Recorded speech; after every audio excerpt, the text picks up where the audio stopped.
Well, aren't we tricky? So just as we discussed the other day, Climber said it's a 14 millimeter for the spark plug. Okay, but you know that's 1989 or whatever. Okay, but take a look at current day. My buddy Googled it. 18 millimeter spark plug socket I had to specially buy to make this happen, but that wouldn't get it out either. Okay, there was a mystery. Now I've already checked the gap and it's already 32 thousandths, so it's exactly where it should be, at least based on memory. Here, let me get you a little more light on that electrode. Car problems got your head in the sand? Be triumphant. You had a champion to help you. Huzzah! Welcome to the meaningless channel. I'm Bob.com. If you look at where the electricity hits, it is super bare metal clean. Well, almost perfect anyway. Really close to. The other side, up top, I'll be honest with you. Up top on the other side, it's a little worse. Okay. But all in all, there isn't any reason why this plug should be bad on a visual inspection. They like AutoZone. Their spark plug holders usually hold really well, but this time I was shocked at the low quality. I mean, it doesn't hold on to the spark plug at all. So that retainer rubber in there is useless. Maybe I shouldn't be too hard on them. This is a really weird spark plug being for a motorcycle.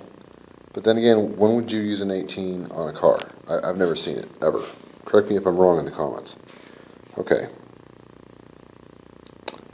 So focusing in, basically every spark plug becomes a spark plug like this once you unscrew this. I've also learned that I can't seem to get anything done on this bike with my gloves on, which is weird, but it's true. Okay. Anyway, everything I looked up online said it should be DP8EA, and this is exactly right. What I found really weird about this NGK is that what's special about a nickel spark plug? I never heard of that before. Is it for like lower temperature engines, like this air-cooled engine? I don't know. Help me out, guys. This is totally new to me. To get in here, I really want to use my camera, but I've got it plugged in right now at work. Wonder if I can get a good look. I'd love, you know what, I'm going to get out my laptop scope for the first time and take a look inside there and see if it's a good, healthy engine. If it's not, I'll just sell it. I mean, it runs great, but I don't want to sink a bunch of money into it and discover that it's all worn out. But what happened when I pulled out the spark plug, and by the way, I've never seen NJK make a spark plug wire before. That's kind of cool. Unfortunately, when I pulled it, this boot cracked, and I had to get that out of there. What was fortunate about it breaking, other than I'm not able to ride until I get one, is I discovered that it had this rubber boot hiding down there, and now you can't use a pick that has a real handle. I got these at Harbor Freight. I just really grateful that I had this pick because I was able to stab it and ruin it more. Yeah, I know, that wasn't great. So hopefully I can buy a new one. Otherwise I'll have to like goo it up, like do like a little bit of repair to make sure no electric arcing escapes, okay? Because right now I know that I'm going to get a poor misfire or something going on there. Okay, I'm not sure how I'm going to do this without my tripod. Forgive me for any shaking here.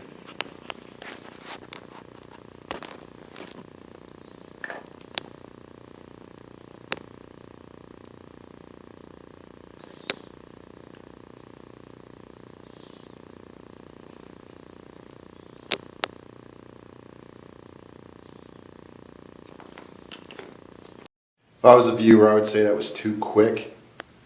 I want to see a steady number. But trust me, when I had two hands This is a bad plug. It has incredibly high resistance. I had to actually set my own meter to, trying to knock any tools over, to 2000K to read it. Yeah, it's a bad spark plug. The core's gone bad. It's been dropped. Well, I dropped the whole bike, but I don't know. That's a lot less forces than a car hitting a bump at even 40 miles an hour. So I'm going to say it's a bad plug. The core is shot. I've never seen that high resistance. I won't buy plugs that have high resistance. Usually if they're that high, it's going to be even higher, and it's going to read as 1, which is my cheap multimeter's way of saying infinity. So this is bad. No doubt about it. If you have a plug that's running this hot, it's going to make your engine run hot. Okay, I live in a hot area. They recommend running a colder plug. Because I live in a hot area, for example, something I do a lot if a plug's a little bit cool for my preference, the engine seems to be running a little bit weaker, go a little bit hotter, and the plug tends to run a little stronger. What I would do is I would decrease it from 0.044 to 0.042. Now it's full of crap. When you decrease the distance, you decreased the resistance inside the plug, or in the air gap, whatever. Same thing. Actually, now that I look at it really closely with my eye instead of through the camera, this plateau is no longer flat. So even if it reads at 32 thousandths, this plug is going to be running a little cooler in that regard, or a little bit hotter because of the greater gap that's available. See, if you get a level grade and you go like this with it, what's going to happen is the spark's probably actually going to go to the shortest point over here and slowly wear that down instead. I don't know if that's how it actually works. It seems like when it wears, it keeps wearing and wearing and wearing. I don't know why. That doesn't even make sense to me. I would think it would always hit the highest point. But in essence, because that spark is going straight down when it's new and sideways when it's old, this has an artificially higher gap, and that increases the resistance and increases the height of the spark.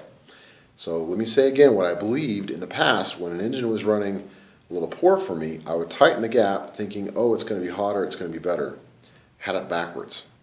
That runs it cooler. So that means that when the engine felt better, it was actually running it cooler, which for a moment runs a little richer, runs a little stronger. It's probably a placebo effect. PCM would adjust that with a slight less fuel trim, and you back to where you were. Didn't get anywhere at all.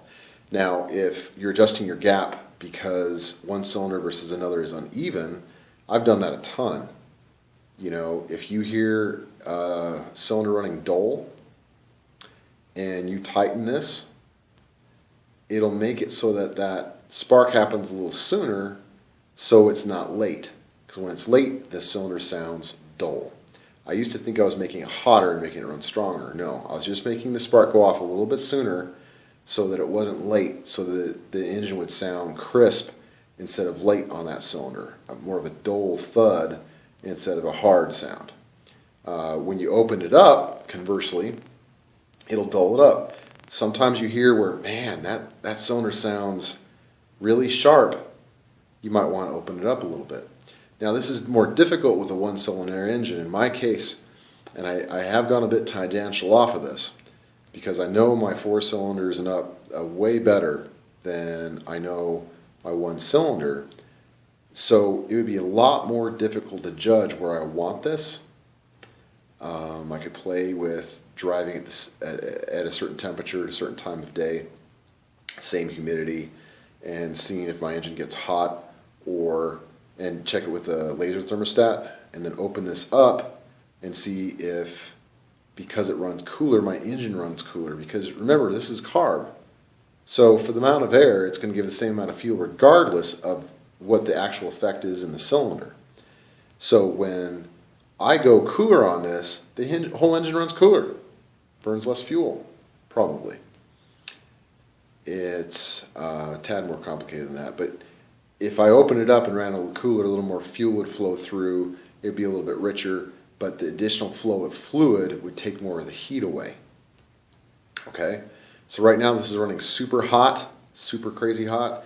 That might explain why in the middle of the desert, where it's over 100 degrees, that my air-cooled engine, if I was on a bad trail where I had to keep it in first because I'm wallowing through sand and stuff, that my engine would get so hot I'd actually get scared because I'm not used to these. It'd feel really hot between my legs. Hey, I didn't say that. You thought it. In 1989, they made this with the 14 millimeter. I mean, it's like it's got the space for it, but it's more common to have these larger now. I don't know. However you look at it, Climber thought it was 14. They probably made it that way back then, but at least NGK in the modern world, the only people I can find that makes this exact code number for the right engine to run cooler from our environment, this is actually going to be an 18 spark plug tool. I should experiment with a regular long 18 where it's really open on the inside, see if that would work for you so you don't have to spend $9 like I did on this. But this was Meco, so trust me, I spent a lot more on this one socket, even though it's in a set. Whatever. The intention when you buy a spark plug tool is to get that rubber to hold on to it, but since this is so tiny to be in the motorcycle world, it doesn't hold on. So this really isn't a motorcycle tool, even though it's supposed to be. Maybe I should comment on AutoZone. Maybe they'll make a correction. I know Harbor Freight, a lot of people say to change something, they change it. But Harbor Freight has that community of, hey, I got to let them know when some of their products are bad.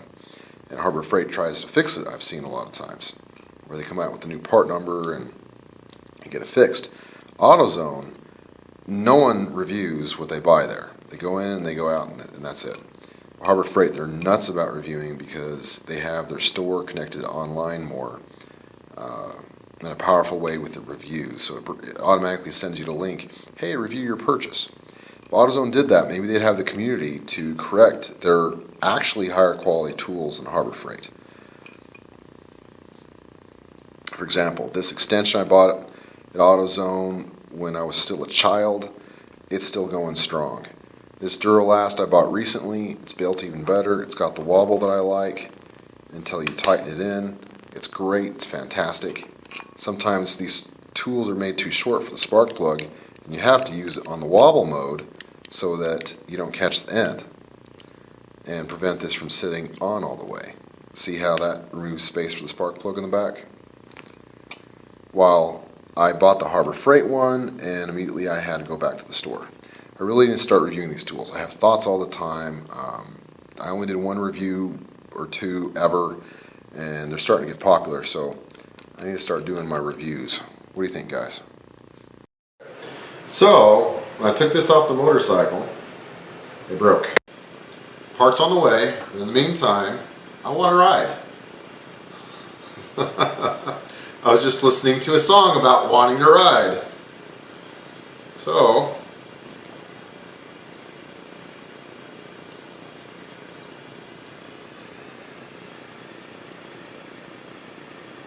I was really careful with this 500k ohm spark plug cap, but it cracked.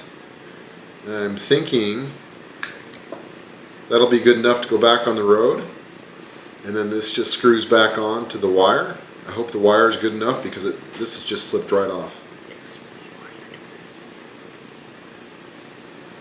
What do you mean explain what I'm doing? Feel free to talk. Oh, about arcing. Oh, thank you. Okay, so basically when there is a hole in your spark plug wire, electricity will go to any ground. Ground is everywhere in a car. On a motorcycle, it's not that different. So, with this space being open like it was, electricity will jump the gap, easier gap, straight to the engine instead of going through the spark plug and create a misfire. Or, perhaps, in my case, a no start because one cylinder. Okay? Now, what makes this special and different than a spark plug wire, all spark plug wires have resistance, but this has 500k ohms of resistance. You'll find it on tons of Hondas in the 90s, Yamaha's in the 80s, and probably more than that. I've hardly tapped a list of the things that this goes on. So what it does is it adds most of the resistance. Usually more resistance is built into the coil pack, but in this case the resistance is built on at the end of the spark plug wire. 500 k ohms is highly unusual.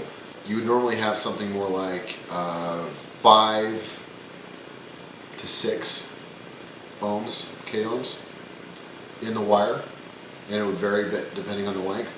Now what's wrong with my spark plug is it has this twice as much resistance as this. So I have a bad spark plug. That's probably, I hope, why my engine's having such a hard time starting. I'm compensating by this in two ways. I bought the original spark plug that's cold for my environment, or I've bought a spark plug that's actually an iridium that's probably hotter, and it might not be for my hot environment, but it might help me start this freaking hard, difficult 600 engine to start. So that's the plan.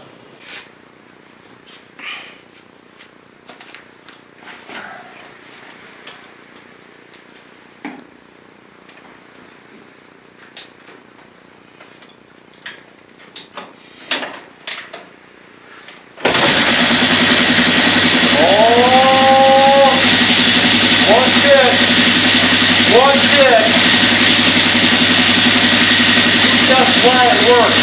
That's what matters.